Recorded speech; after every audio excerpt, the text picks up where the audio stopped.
વસ્તુ રહે છે મારે બોલવાનું ટ્રસ્ટ આપવા માટે, પણ હું અલગ રીતે બોલીશ.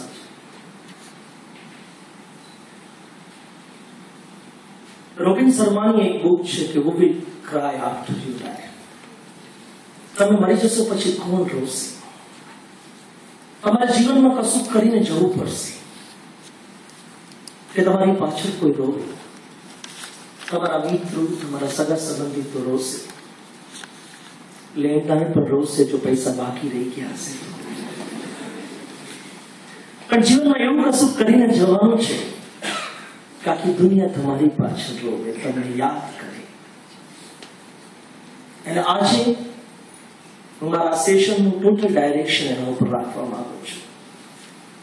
જ્યારે આપણે આજથી આ બોલ છોડીશું તો જીવનમાં એક નિર્ધાર કરીને ચાલશું કે કંઈક તો એવું કરીને જવું છે કે દુનિયા આપણને યાદ કરે.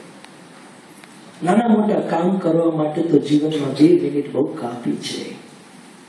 ભગવાને આપણને આખી જિંદગી આપી છે તો કંઈક મોટું કરવા માટે આપ્યું છે. વિદ્યાર્થી મિત્રો અને વડીલો, જ્યારે આપણે વાત કરીએ છીએ કે આ સમાજ પાસેથી આપણે ઘણી બધી વસ્તુ લીધી છે, આપણે એમને પાછી આપવાની છે. મને યાદ છે હું 11th સ્ટાન્ડર્ડની અંદર જ્યારે અમદાવાદમાં આવેલો ત્યારે એક હોસ્ટેલની અંદર સારપાસી જૈન હોસ્ટેલમાં રહેલો. એ વખતે મારા ઘરનો ખર્ચો 1200 રૂપીસ હતો, 1200 રૂપિયાનો, અને મારો પોતાનો ખર્ચો 1200 રૂપિયાનો હતો. એ વખતે જો એ સંસ્થાના ટ્રસ્ટીઓએ અમને ન સાચવ્યા હોત તો અમે આજે અહીંયા ન હોત. એમનો ઉપકાર આપણે કોઈ દિવસ ભૂલી નહીં. સમયમાં આપણને મળ્યું છે, આપણે એમને પાછું આપવું પડશે. હા, જ્યારે હું વિદ્યાર્થી મિત્રોને ડિસ્કાઉન્ટ આપતો હોઉં છું ત્યારે મારા વાઇફ અંજલિ મને કહેતા હોય છે કે સંદીપ, ભવ્ય માટે કશુંક રાખવાનું છે પાછળ. ત્યારે મારા એક મિત્ર હતા ચાર્ટર્ડ એકાઉન્ટન્ટ વિવેક જોશી કરીને, એમના શબ્દો મને યાદ આવે છે. એ મને હંમેશા કહેતા હતા કે સંદીપ, છોકરો સારો પાકશે ને તો એ જાતે કમાઈ લેશે, અને છોકરો ખરાબ પાકે તો એના માટે રાખીને શું કરવું છે? આપણે જે કમાઈ છીએ આપણે વાપરીએ.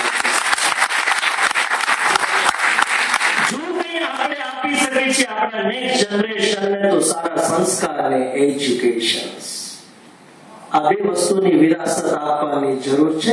કોઈ સંપત્તિ આપણે આપણા નેક્સ્ટ જનરેશન માટે ભેગી કરવાની જરૂર નથી. હું એક નાનું એક્ઝામ્પલ તમારી સાથે શેર કરવા માંગીશ. એક નાનો છોકરો રેસ્ટોરન્ટની અંદર જાય છે અને વેઇટરને બોલાવે છે કે મારે એક આઈસ્ક્રીમનો કોન ખાવો છે.